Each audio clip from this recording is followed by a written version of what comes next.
because it's a very interesting album to me. I don't love all of it. I might even say I don't love even more than half of it, but it certainly is not a boring album. I think I have an idea how you're gonna feel about this one, Matt. But what'd you think right here? I'm gonna run some numbers here first, Yeah. real quick, John, and then I want you to give what you think my take will be. All right, So it's 1,000 Leaves, by the way. Thousand Leaves by Sonic Youth. It's number 607 in the 1990s on Best Ever Albums, number 64 in 1998, number 3,585 of all time. It's Sonic Youth's 11th highest rated albums on Best Ever Albums, so making this kind of like one of the rare artists that we're going that deep into their catalog, that we've gone that far back. Yep. And Sonic Youth, none of these albums are in Rolling Stone's list this week, and Sonic Youth is ranked number 55 of overall artist rankings on Best Ever Albums. So, what do you think I think of this? Yeah, well, just so you know, just before I set the table, I'm the Sonic Youth head of this album. I've only ever listened to this album in entirety once, and it is not a Sonic Youth album that I revisit often. And as I listen to this, I'm reminded of this. My thought on this was, if Matt didn't like most of the Sonic Youth we've done before, this one, combined with the fact that there's an art rock and challenging aspect to this, and the fact that the Kim Gordon songs, which you and Josh both have been particularly outspoken about not always liking, the songs on here are hard, even for Kim Gordon songs as an average. Like, there's a lot of pieces of this album that are the most parts of Sonic Youth that you guys don't like, with the least amount of the stuff you do like. So I would think that you would hate this album. Yeah, I think so. Well, some of that is correct. I still think one of the biggest barriers to me, and I hate saying this, but like for Sonic Youth in general, I've realized on this album that there's something about Kim Gordon's voice, and maybe it's just kind of like the spoken. She tends to do more spoken word stuff, right? And now I would say that nobody in Sonic Youth seems to have really good traditional good singing voices, right? Thurston Moore can sing pretty on tune when he wants to. Yeah, but like a lot of times the vocals that you get are going to be kind of like, you know, a little off key. It's a little, it's a little lazy sounding. You know, they're doing, which is part of their aesthetic. You know. Yes. So starting the album with a song like "Contre les Sexies," or whatever. Contra le sexism, against sexism, basically. Yeah. Yeah, it's like. It is purposely confrontational, that song. It's awful, right? Like, I'm just like, I listen to it, I'm like, okay, well, I don't need to listen to that again, right? It's not like I'm going to listen to that 4 times and go, oh, now I get it, right? That doesn't work like that. And then Sunday came on, and I'm like, all right, now we're talking, right? This is Sonic Youth doing like a more of a traditional type of song with still that Sonic Youth edge. And that was a song that was one of my favorites on the record. Looks like that might have been a single. It was the single. As much as there is a single from a Sonic Youth album, that was the single, yes. Yeah. But as the album went on, I still think Kim Gordon was a little like Female Mechanic, Now on Duty, which was an interesting song. I mean, there's several parts to it, so it's like I found the beginning of that harder to get into, but then the second part, the part further down the road, I found a little bit more interesting. I kind of like these middle songs, actually. Hits of Sunshine for Allen Ginsberg was a song I actually liked a lot. It's a really interesting song, and it's long, but it's an 11-minute Sonic Youth song, and it's really stripped down, right? It's not the effects, the kind of discordant amplifiers and distortion are kind of gone, and it's kind of like the stripped down, almost like jam band like psychedelic groove. For sure. That's very like this, just the simple drumming part, the simple guitar part, but then you just it's like Sonic Youth writing a psychedelic song because the topic is Allen Ginsberg, so they're just like, this is our version of that. And I liked that. I was listening, like, man, this is like, I'm like waiting for the other shoe to drop. Like, that's kind of where I am with Sonic Youth. Okay, where are you going to make me not like this? And it didn't really happen in that song.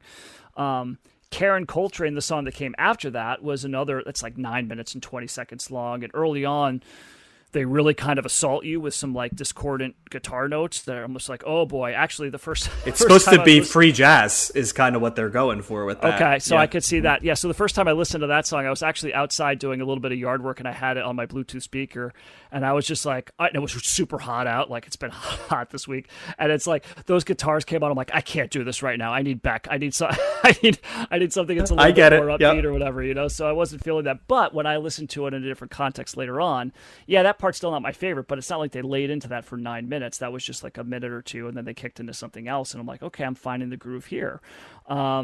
And so I actually I didn't mind this album. I definitely did not hate this album. And I felt like there were more moments in here. And when I really think about it, like about the other Sonic Youth albums that we covered, I certainly didn't like EVOL, and I certainly didn't like, was it Sister? Right. I think that was another album that we covered. And I remember, and so those are the first two we covered, and I was like, I don't think this is like a redeemable band for me. And then we did, was it Goo? Daydream Nation?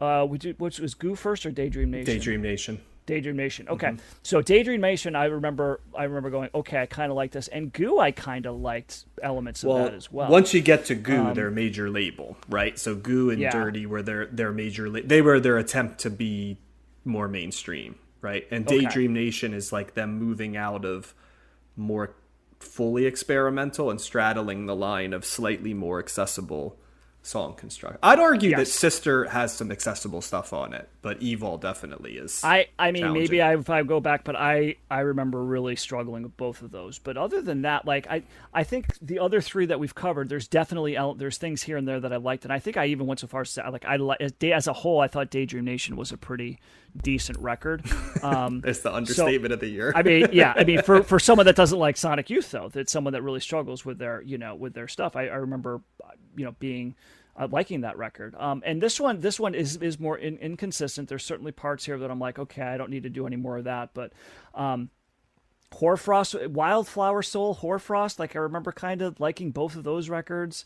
And I like the last couple tracks, I'm trying to think of what they were sounding like. I didn't take notes on this one, but like as just a general whole, like I like this more than I thought that I would, I guess is what you can say, John. And so, well, I am a little surprised. I'm not going to lie. Props to them for doing. I like that. I wish I would like them to do more stuff like Hits of Sunshine for Allen Ginsberg. I kind of like the psychedelic. They do version. Songs like that, especially like this run, like the album before this is like a Washing Machine.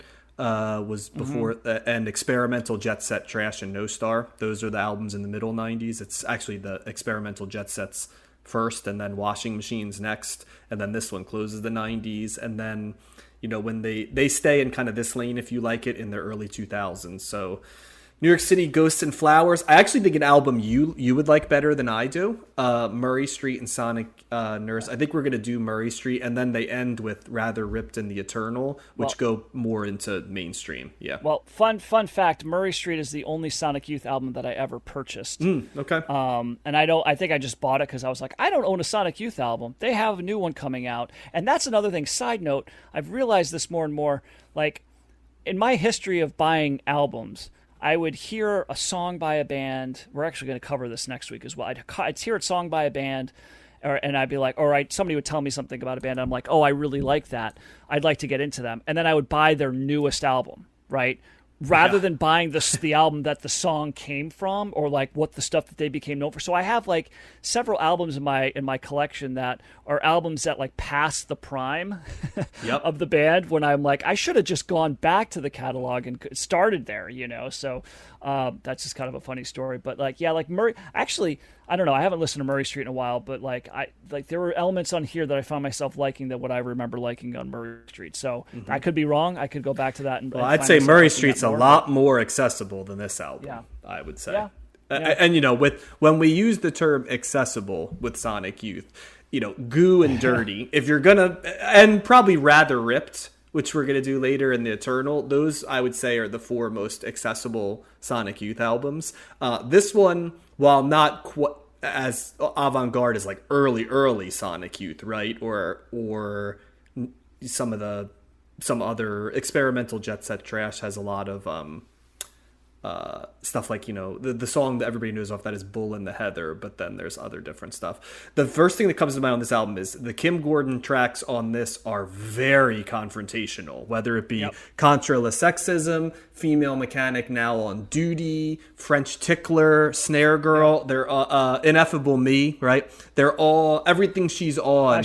Heather Angel, she did Thurston Moore with Snare Girl. I'm sorry, Heather Angel, I misspoke, I apologize. I don't have the barrier to Kim Gordon that you do, but I will admit that, like, in most tracks, right, I look forward more to the Thurston Moore and Lee Ronaldo sung tracks than the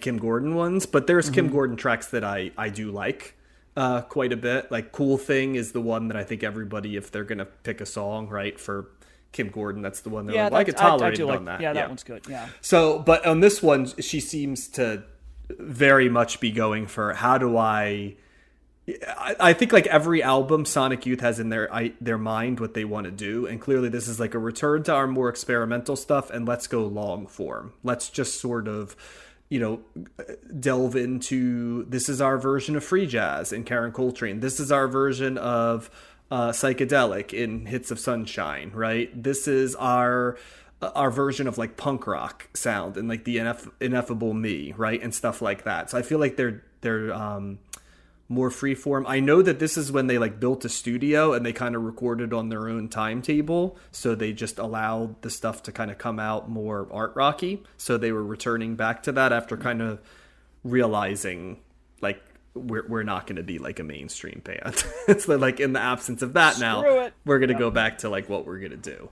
But yeah, Sunday is the closest to a traditional Sonic Youth song from the Daydream Nation to Dirty era, I would say. That's, if you like Sunday, you're gonna like that stretch from Daydream Nation to Dirty, because that's a lot more the template of what those sound like. And yeah, the choice of putting that after Contra La Sexism seems deliberate, where it's like, we're gonna assault you and then give you this track that's a little bit more accessible, and then you're gonna get some more Kim, and then you're gonna get a Lee Ronaldo song, right? Like pretty close, like early in Hoarfrost. And his tracks are always interesting because they're always lyrically, every Lee Ronaldo song on a Sonic Youth album, and sometimes there's two, and this one there's two, is always interesting because they seem to be walking to the beat of their own drummer. They don't have like an exact template of what it sounds like. It's kind of like whatever the hell Lee Ronaldo wants to do. They're often quite a bit weird, but with surprisingly accessible points at time. And that's what this album is.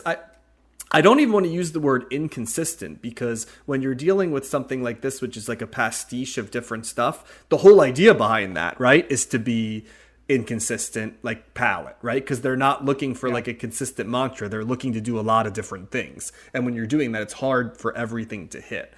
This is certainly not the album if you're trying to get into Sonic Youth to start with, because you need to have a little bit more of an awareness of where you're going. I actually think if I'd started, I think to some degree, part of the reason you didn't like Sister as much, Matt, was because those two albums, I just think you would have had to hear more to know what you were getting into, I think, before you got those. Like, I think if we'd started with some of the stuff that was more accessible, you might have gotten to where you're at on this one.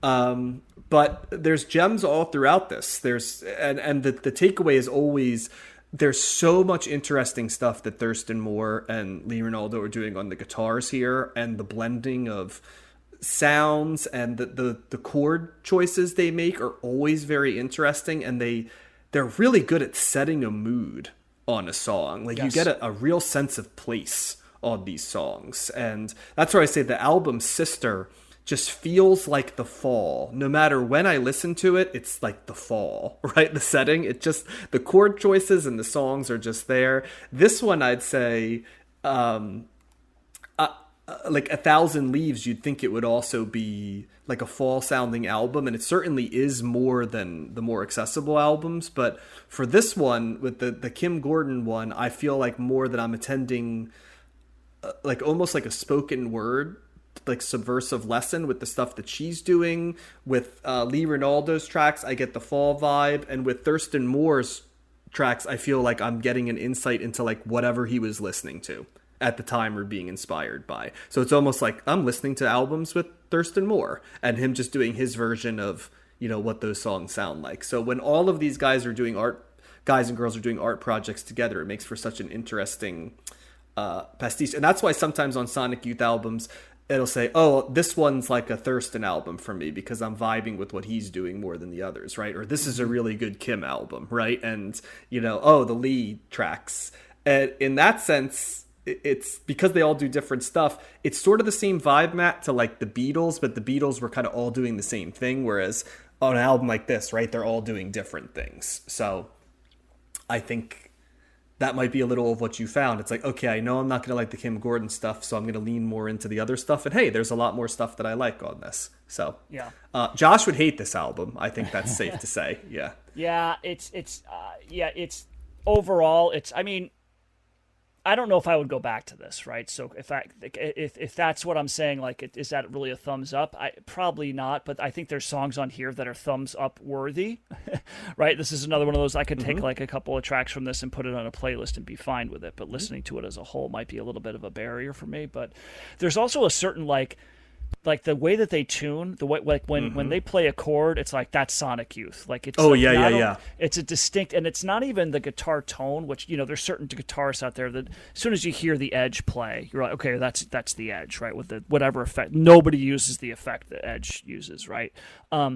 But this isn't so much the it's like the way that they play the chord, the way that they tune their guitar. It's like, I don't know if anybody else is doing this. Well, they tune their guitar about 1,000 different ways, so it's kind of... Well, I even have it in my head right now, and I'm just hearing it, and I'm like, as soon as you hear that, it's like they use this all the time, it sounds like. I think what it is distinctive quality. They use almost all alternate tunings, and very few bands do more than a few songs in alternate tunings, so when you hear all of these alternate tunings, you're like, oh, that's Sonic Youth sound, like an album full of alternate tunings. Yeah.